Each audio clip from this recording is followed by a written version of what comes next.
नमस्कार दोस्तों, आज के इस वीडियो में मैं आपको कार्तिक मास की दूसरी कथा सुनाने जा रही हूँ। इसे ध्यान से सुनेगा और अच्छी लगे तो एक लाइक करके चैनल को सब्सक्राइब जरूर कीजिए और बेल आइकन को प्रेस जरूर कीजिएगा ताकि मेरे आने वाले हर वीडियो का नोटिफिकेशन आप तक सबसे पहले पहुँचे। तो दोस्तों, हम कथा प्रारंभ करते हैं। बहुत समय पहले की बात है, जब भगवान श्री राम वनवास काट रहे थे, तब माता सीता ने 12 वर्ष तक नित नेम की कहानी कहने का 12 साल का नियम ले रखी थी। राम आए, लक्ष्मण आए, देश के पुजारी आए, नित नेम का नेम लाए। आओ राम, बैठो राम, तपी न सोए जियो राम। माखन मिश्री खाओ राम, दूध बतासा पियो राम। सूत के पल का उठो राम, साल दुसाला ओढ़ो राम। जब बोलू जब राम ही राम, राम सवारे सबके काम। खाली घर भंडार भरेंगे, सबका बेड़ा पार करेंगे। जय श्री राम, जय जय राम। ये कहानी सीता माता रोज राम को कह करके सुनाती थी और श्री राम जी इस कहानी को सुना करते थे। एक दिन श्री राम जी को लक्ष्मण जी के साथ किसी काम से बाहर जाना पड़ गया। तब सीता माता श्री राम जी से बोली कि भगवान, मेरे 12 वर्ष का नित्यनेम का नियम है, अगर आप बाहर जाएंगे तो मैं अपनी कहानी किसे सुनाऊंगी।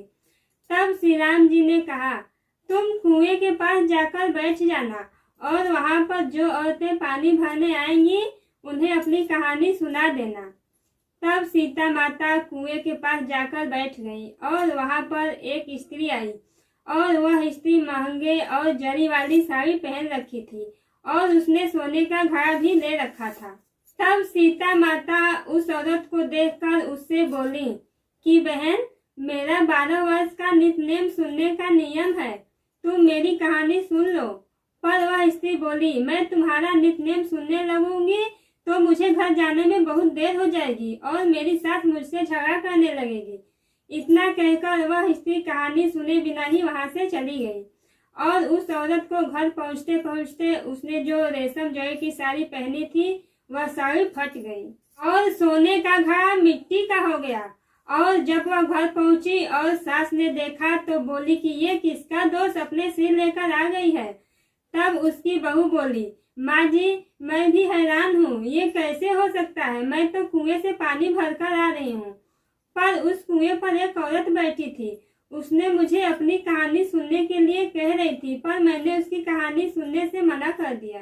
शायद ये उसी का फल है। तब सास तुरंत ही वही साड़ी पहनकर उसी कुएं के पास गई और सास को वहां सीता माता बैठी हुई मिली। तब सीता माता बोली, बहन, मेरी कहानी सुन लो।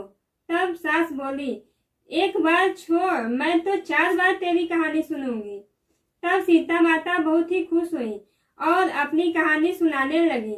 तब कहानी सुनने के बाद सास बोली, बहन, तुम्हारी कहानी तो बहुत ही अच्छी लगी। और वह स्त्री उनके चरणों में गिर गई और उनको प्रणाम किया।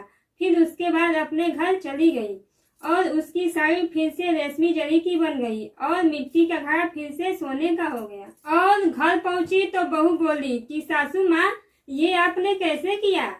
तब सास बोली, बहू, तू तो दोष लगाकर आई थी, मैं तेरा दोष उतार कर आ रही हूँ। वो स्त्री जो तुझे कुएं के पास मिली थी वो साक्षात सीता माता थी और वो पुराने को नया कर देती हैं और खाली घर में भंडार भर देती हैं और सबकी सभी इच्छाएं पूरी कर देती हैं। तब बहू बोली, सासू माँ, ऐसी कहानी मुझे भी सुनाइए। तब सास ने वही कहानी बहू को भी सुनाई। तब बहू कहानी सुनकर बहू बोली, माँ जी, कहानी तो बहुत ही अच्छी है, इसे हम रोज कहा करेंगे। तब सास बहू रोज सुबह उठकर कहानी कहने लगी।